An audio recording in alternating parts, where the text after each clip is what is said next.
Welcome to Sunday Scriptures for Patriots. I'm your host, Sean Morgan. I have my co-host here, Barry Durmaz, and we are going to get into, we finished up the Right to Travel series, 3 parts, getting into Barry's adventures with, legal experiments regarding the right to travel. And now we're going to talk about the IRS and income taxes and Barry's journey with that as well. So Barry, we're going to do a quick commercial break where we can hear from our sponsor who's supporting our ministry. And then when we get back, we're going to talk all about IRS and taxes.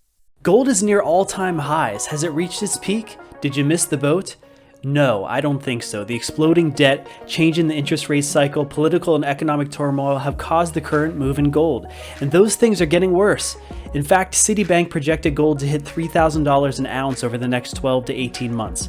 I encourage you to protect and grow your investment portfolio with gold. I trust Dr. Kirk Elliott with Sovereign Advisors. With over 25 years of experience and 2 PhDs, Kirk Elliott is the best of the best in the industry. Call his office at 720-605-3900 and tell him Sean Morgan sent you, or just click on the link in the description to get that free consultation. All right, Barry, tell us about your journey and why you decided to experiment with the non-payment of income taxes. The journey and why, yes. Well, Sean, I'm back in Oregon with my business, my contracting business, which I had for a total of 26 years. But in the early 2000s, I read an article. I had a magazine called Business Reform Magazine. It was a Christian publication. And in this particular issue, I'm trying to remember, was it dedicated to income tax? I think it was. The whole thing about, being in business and paying your taxes. And there was several articles in there that got my attention, such as there were 2 former IRS agents that were interviewed in this magazine, and I'm going to name them. And some of the audience might know of these 2, but Joseph Bannister was one of them, and Sherry Jackson. And so these 2 have come forward basically as whistleblowers. And, well, that's interesting. I mean, come on. You have an IRS agent telling you that it's not all what we've been led to believe, that we're required to pay this income tax. I, of course, read those articles, and pursued, other material from them and others. And just one thing led to another. And it took several years to get where I cut them off. But that's the beginning of it, is 2 IRS agents and exposing this fraud. What did they say? What did they expose? Well, if I start with Joe Bannister, which is good to do, because what I ended up doing is he put a report together called Investigating the Federal Income Tax, a preliminary report. And this thing's, how many pages? It's about close to 90 pages. And what he does, and there are others, of course, a lot of those others are not out there anymore. People have gotten hammered, so there's a lot of fear out there. But, and he did too. He was indicted in a court case, but he was vindicated. Okay. And so when there's these prosecutions, oftentimes they're accused of, defrauding the government. That's a big thing, is defrauding them and all that. But what Joe Bannister demonstrated is that basically foreign corporations, for the privilege of doing business in America, they're the ones that are to pay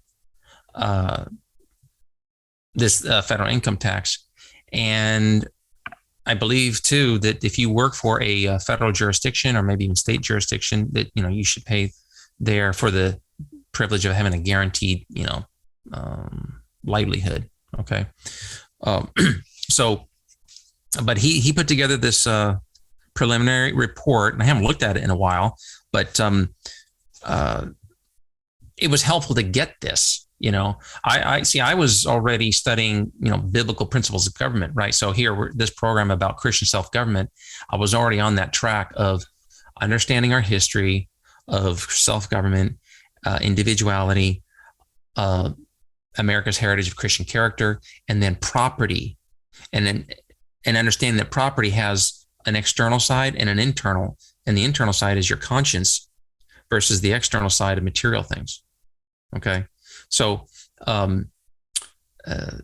property such as money. Well, let me back up. Labor, Sean.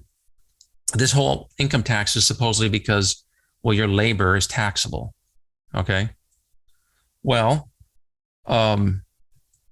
let's look into this. I'm studying what's good about our country, and to do that, you really need to have Webster's 1828 edition dictionary. All right. And I looked up the word property, and what he says here, there's several definitions of it, but the one that's most appropriate is the fourth one, where he says property is the exclusive right of possessing, enjoying, and disposing of a thing. Okay. So possessing, enjoying, and disposing, exclusive use of that. And I started learning that, from Joe Bannister and Sherry Jackson, and there's others, that your labor is a form of your property. Well, it fits the definition perfectly, right? Which one? Your labor being your property fits that Webster's definition perfectly, because you have the exclusive control over it. Well, okay. See, exactly. That's what I was coming to realize. But now let's drill down on that a little bit, because here's what was happening with me is that, I'm in business, right? My own business. I'm actually employing people. I had several men, and a few times I had a female who was an administrative assistant to me.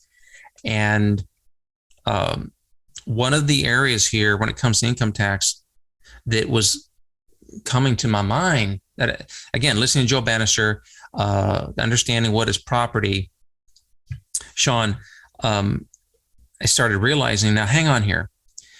In this whole income tax scheme, you can call it, when people work or employed somewhere, that company is to do what's called withholdings, right? The employer is the withholding agent. Oh, there's a key word, agent. Okay. What I started realizing is, hang on here. I'm not getting any, first of all, I don't have any agreements with anybody to do this, to take wages out of someone's pay and set it aside and then send it off to total strangers at the state and federal level. Sean, that got a hold of me. You mean there was no contract set up for that? Exactly. See, yes, this is about the right to contract. This is Article 1, Section 10 of our Constitution. I think that's it. I can double check. It says that no state shall make a law that's abridging the obligations of contracts. So here, when I was an employer, I'm employing men, we have a contract, right? I'm going to pay you X number of dollars per hour, or it was a commission. I had both things going on at different times. I would pay him commission, but I paid a certain amount.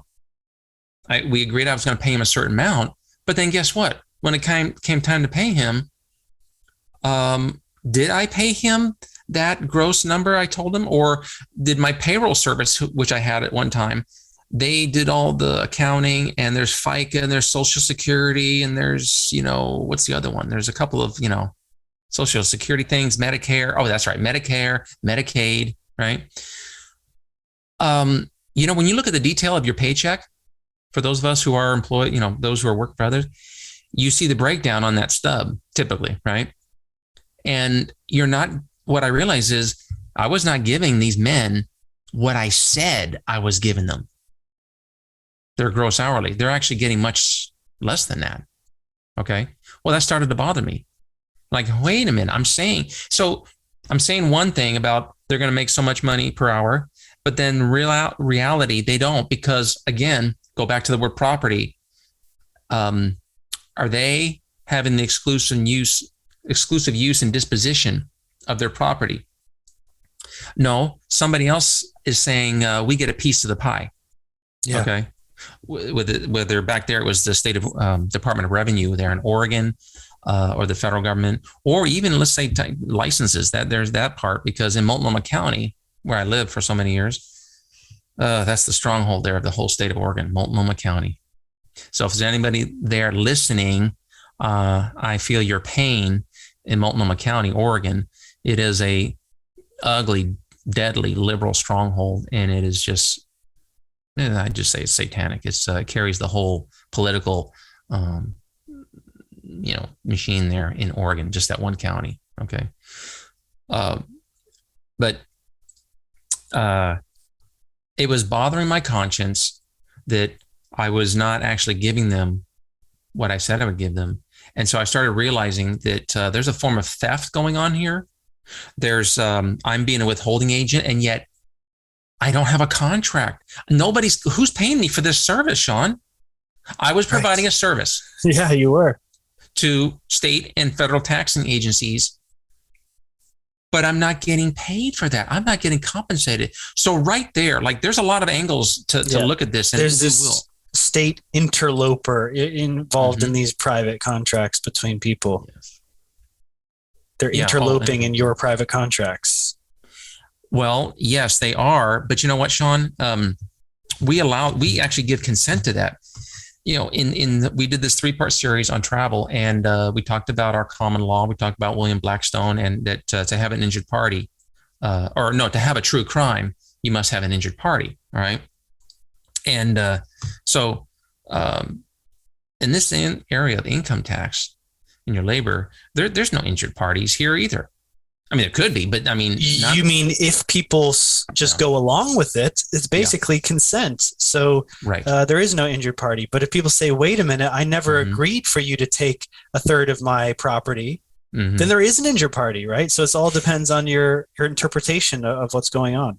Yes, we have the government injuring the people, not you and I, not my employees, not the people that you contract with. We're not hurting each other until we actually do hurt each other and make it right. But no, here again, you have government employees. They're the ones that are after us, saying that we owe them something and that we've paid them. And Sean, look at this. For those who are seeing this by video, here's one file I have other files, but this file here, this is exclusively computer generated tax things from the IRS and the Oregon Department of Revenue. And you mean their demand letters saying you owe me demand to file. See, I stopped filing. Okay.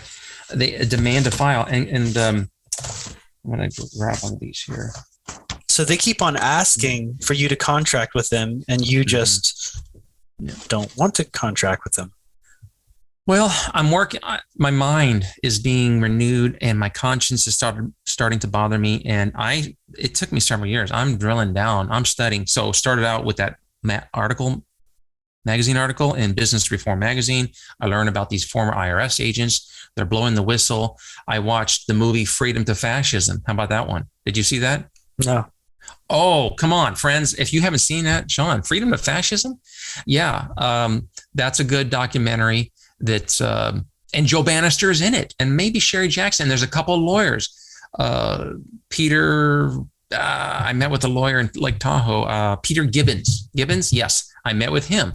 My wife and I, we went down there and, to learn some strategies. But yes, that is worth watching. Freedom to Fascism. My dad and I went to go see it, and it made sense to us. So things like that, like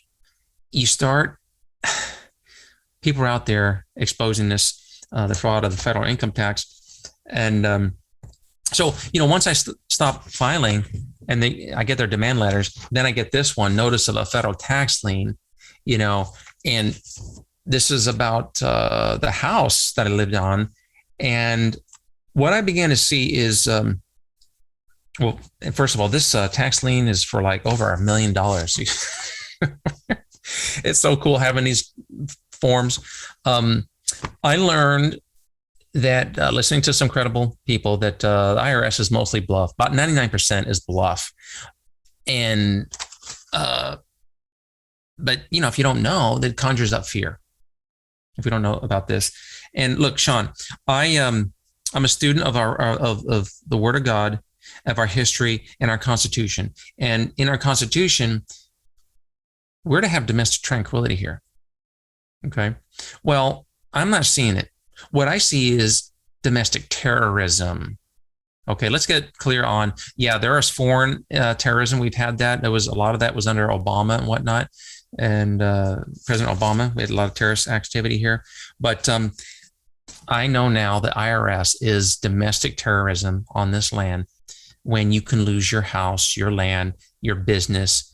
Come on, Sean, what else would that be? Well, they claim that it's something you owe, and they have a right to your property. So I guess from their perspective, it's just doing business. But when you see things through that perspective of that, no, this is not constitutional, this is not moral, this is not fair, then it does seem like they're being aggressive and terroristic. So one of the tactics that the IRS uses is they put a lien on your accounts and your property, like your houses. And so if people have a checking account full of money and the IRS says you owe this amount of money, they'll just take it out of your account. So how did you deal with these liens? Mm-hmm. You're right. I had a lien on my checking account at Oregon Central Credit Union. And at that time, at least for that account, there was $1,000. It was a good $1,000. And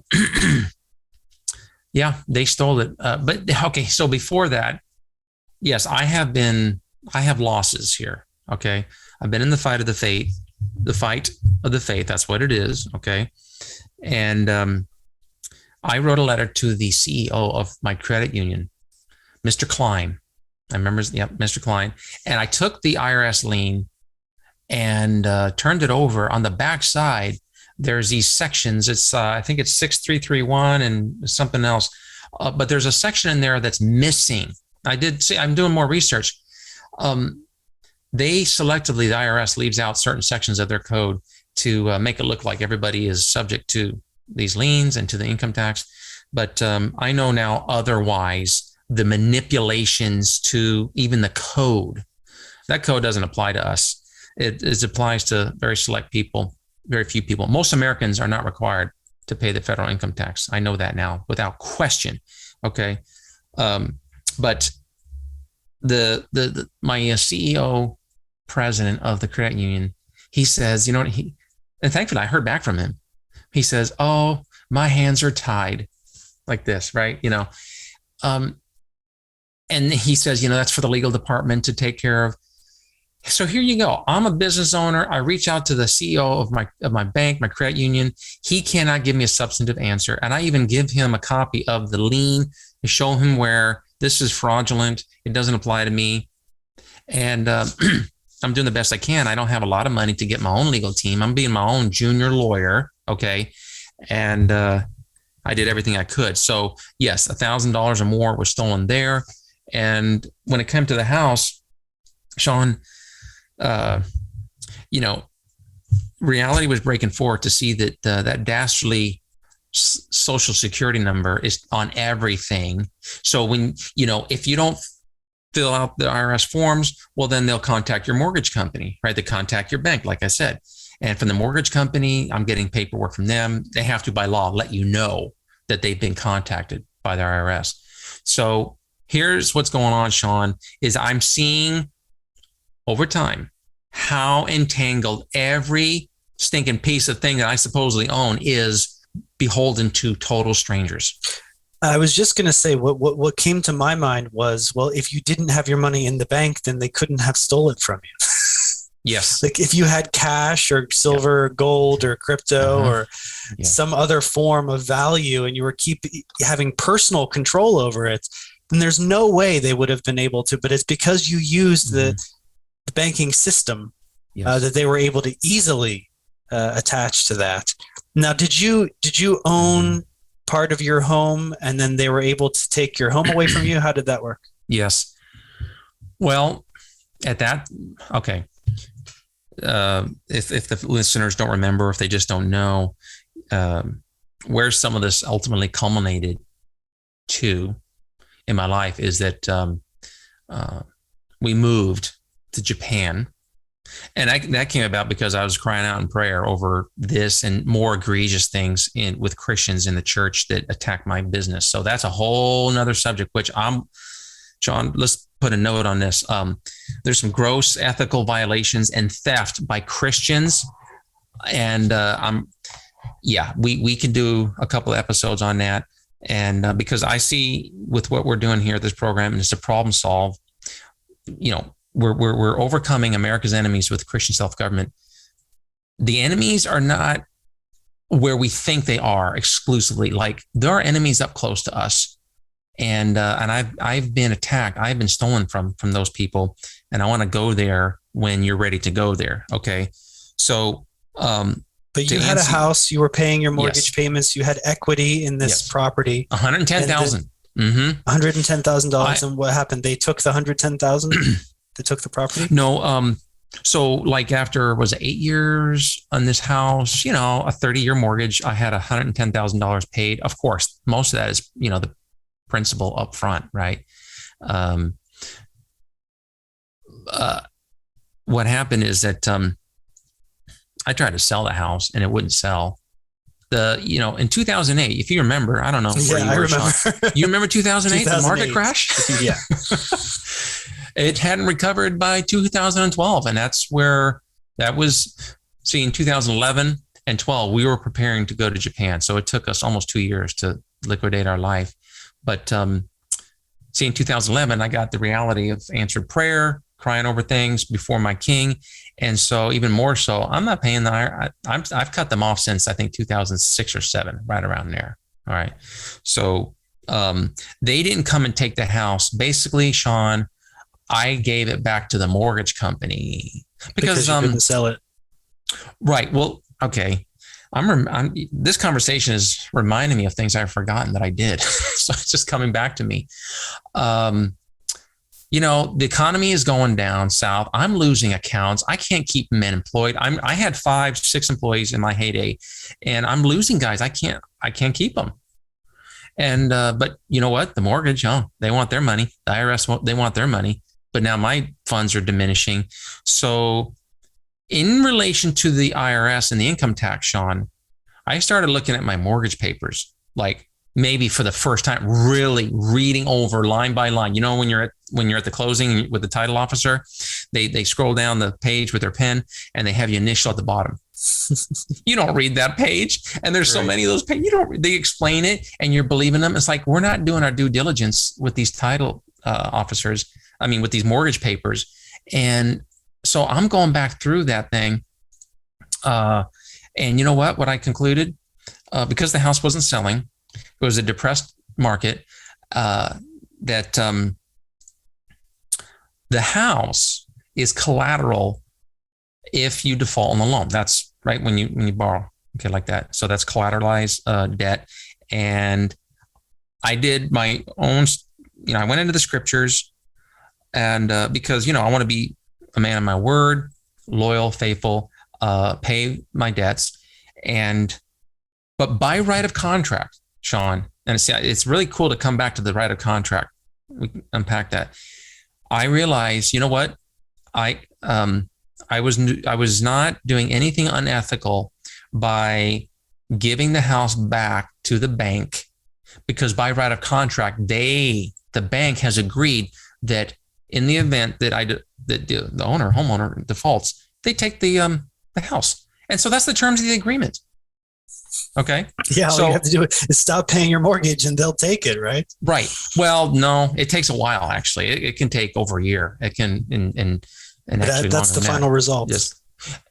Yeah. So I'm having a little bit of an implosion here. I mean, the IRS is after me, and I'm having a hemorrhage in my business. And when I say the IRS is after me, Sean, I'm learning that my labor is property. Okay. Property by Webster's definition, and we can look at other places. And then I'm learning this biblical principle of government of property as well. And that property is two kinds. There's internal and external.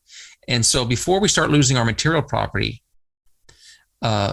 it's the internal property of our conscience. Okay. And that gets back to what you acknowledged, Sean, about consent.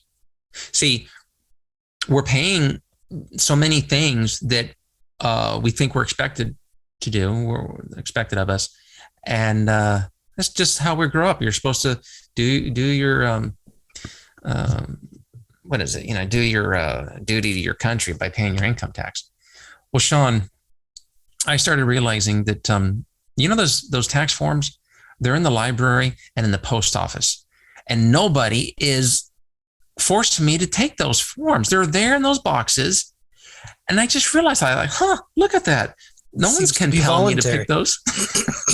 Yes. So Barry, let's do a quick recap here. So you stopped paying federal income taxes. They continued to say, you owe us a bunch of money. They attached to the checking account. They took $1,000 out of there. Probably you stopped using that account because whatever money you would put in there, they would take again. Mm. And so you probably couldn't use that account anymore. And then you've got the home, $100-some thousand worth of equity. You lose that. So people at home are probably thinking to themselves, well, this didn't work. Well, that's one way of looking at it, that you lost those two battles. That would be one way of looking at it. But how much have you not paid in income taxes over the last decade? That's another way of looking at it, isn't it? Right. Actually, it'd be more like 15. We're getting close to 16 years if I were to average out what I've been paying. Now, at the same, when you're in business, you do get a lot of deductions, but there is always something you're paying. I mean, but that's a good point, Sean. See, I think related to that question, I'm a home educating father of 5 children. Okay. That's how serious that my wife and I take education, is that we're going to give our children who are under our care in a Christian home, a Christian education. Christian children deserve a Christian education. And so I did the numbers on that, where I have saved, whether it's, the state and federal Department of Education, over $500,000, because you can go online and see what does it cost to educate a child in a public school, in a government school, and it's around $10,000 right now, and it fluctuates by year. It tends to go up. Well, I got 5 children. I've been doing the math, and so a good $500,000 I have saved. I have not been a burden on the Department of Education and the school district where we live. So if people want to call me in a question, and I've had to do this, I put it in writing, hey, we are a contribution. We're making a contribution to America. But they don't care about that, because the taxation is all about redistributing wealth, right? Take from the rich, so-called, whatever, and give to the poor, right? Well, we want to do the Robin Hood thing. Isn't it the reverse, right? We're gonna no. Robin Hood is the Robin Hood. No, stealing from the rich and giving to the poor. No, Robin Hood. But you know what's cool about Robin Hood? No, we only heard that story that he stole from the rich and gave to the poor.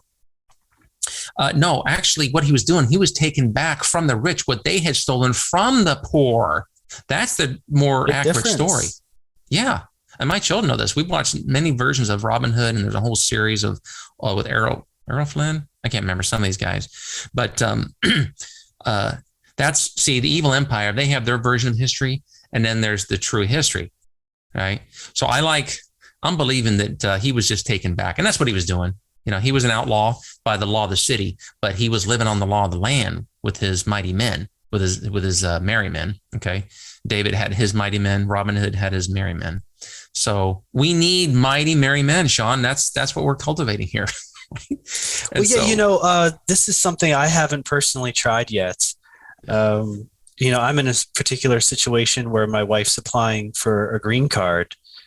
So we're kind of locked out of the United States for the ability for our family to live there and work there Mm-hmm. until we get this approval of her green card. So I'm definitely keeping, personally, everything on the up and up until we are able to legally be in the United States. But I think this is interesting. I think this is valuable for people, even if they choose not to experiment with it, just to learn about the subject. And I know you want to go a lot deeper on the historical aspect of this. You've got different dimensions of looking at this. You've got the biblical, the historical, the constitutional or legal side. Yeah. And there's probably more stories in your life because your life has changed since you made this decision. You've kind of been outside of the system. We could talk about how you and your family don't use the social security numbers and how all of this affects your lifestyle. So that people really know, if they decide to get into this, what it's really going to cost them and what it really looks like, because it's not easy. But thank you for sharing your story, Barry. Let's go to the last phase of the show where you're able to talk to the audience members that reached out and talk about Liberty is the Law website. Mm-hmm. Yes. I wasn't able to. Yeah, there were a few people that came into household embassy, and I can't mention by name right now because I wasn't feeling it. Just some preparatory work. So there are some people who did, and I thank you. And let me see if I can acknowledge you by name next time for our next episode, Sean.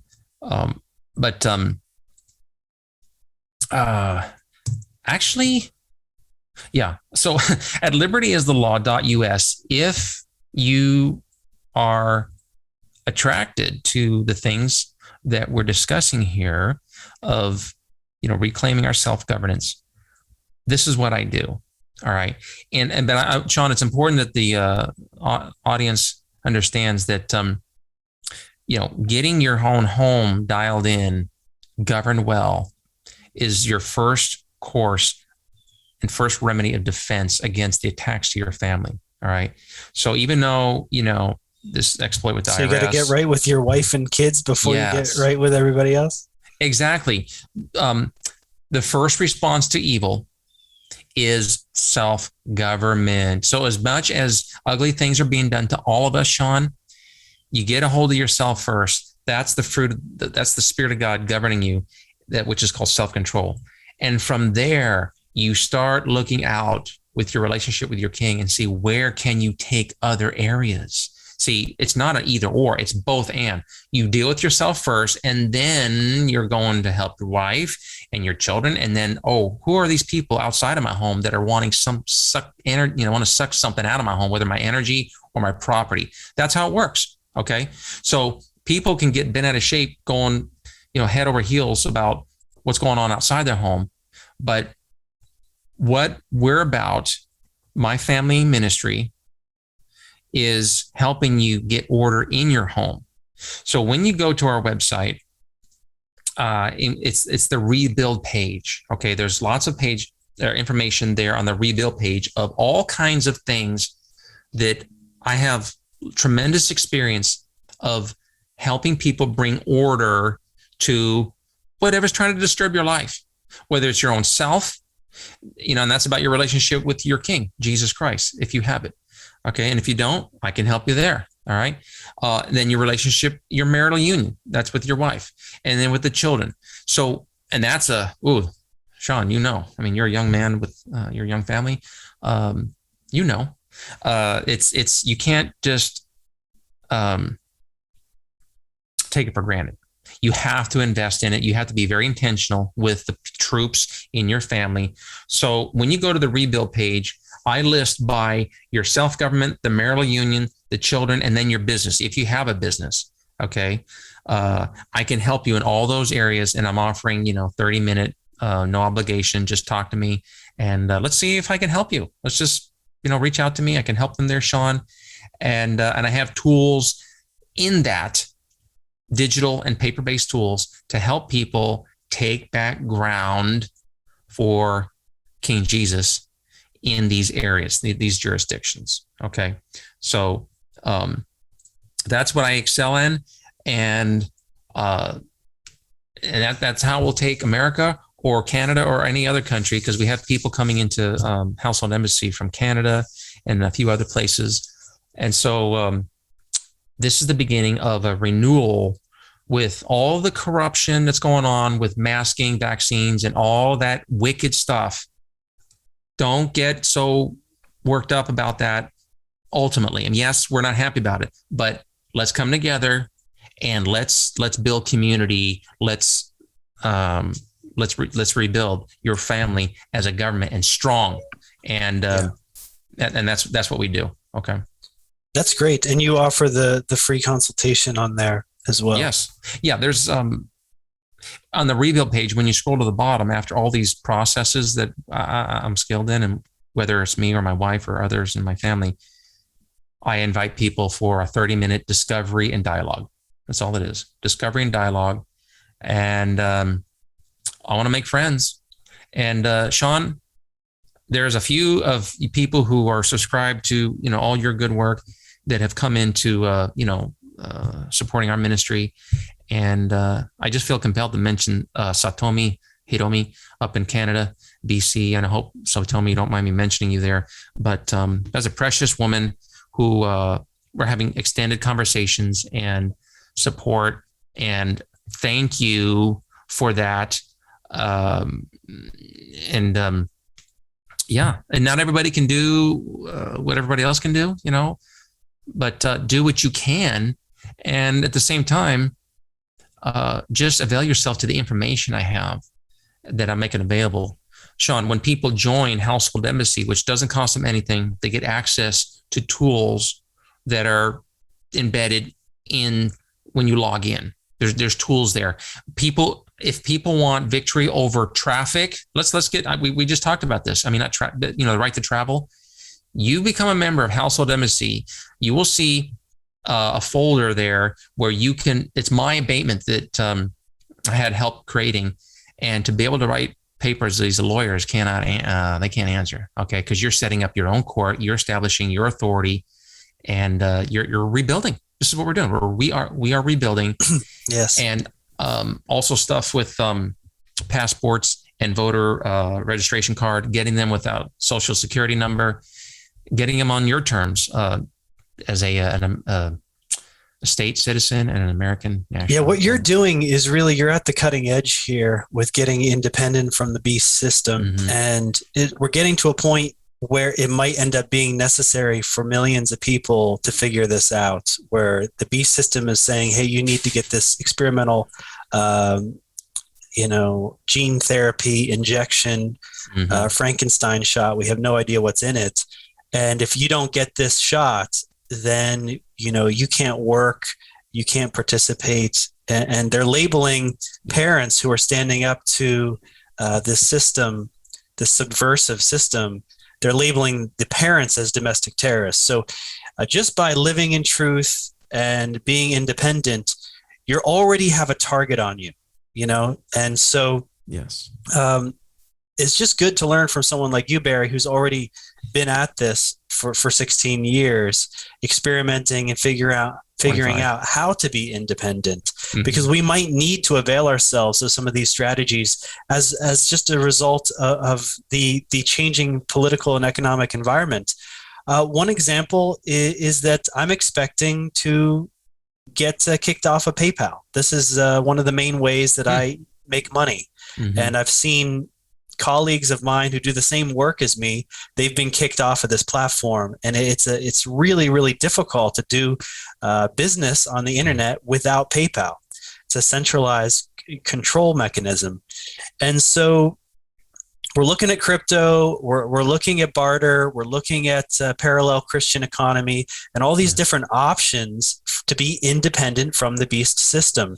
And I tell you, after doing 2 years of this reporting on the state of affairs out in the world, the external things, mm-hmm. the reason why I launched Sunday Scriptures for Patriots with Barry is because I'm realizing that the solutions are all internal. They're spiritual. So that's probably the deepest core is the spiritual, your relation to God and who you are and what you stand for. But then, as an extension of that, morally and mentally and emotionally and intellectually. And you can add physically in there too. Food that's going to fuel your body to take care of the fight for your family. Yeah. So it's all relevant, and I think people are probably kind of surprised by Sunday Scriptures for Patriots, because it started out kind of a soft and fluffy love for Jesus show, which is great. That is the core of it. But look at all the subjects we've broached in a few episodes here. We've talked about, the feminism subversion in our family. We've talked about biblical principles related to how men and women and husband and wives relate to each other, and the family structure and family governance. And we talked about the right to travel, and now we're getting into IRS. So there's a lot of implications when you start going biblical on all aspects of your life. So I really want to encourage everyone who's listening right now to follow me and Barry on Gab, because this is the place for the parallel Christian economy in America right now. This is a blooming community. You can follow me at Sean Morgan Report. Okay, that's my username on Gab, at Sean Morgan Report. And Barry's is at Household Embassy. And we're constantly doing posts on there, and you can chat with us privately on there, and we can barter and we can do business with each other, and we can create that parallel Christian economy right there on Gab. So that's a really good place to connect with us besides our websites. So thank you so much, all of you American Christians and all of you other types of people who are listening who are not American. We really love you all. And we're going to keep on sharing this message of Christ's kingdom principles and how that relates to how we live our lives now in this time of asymmetric warfare against the satanic kingdom. So God bless all you patriots, and we'll see you next Sunday.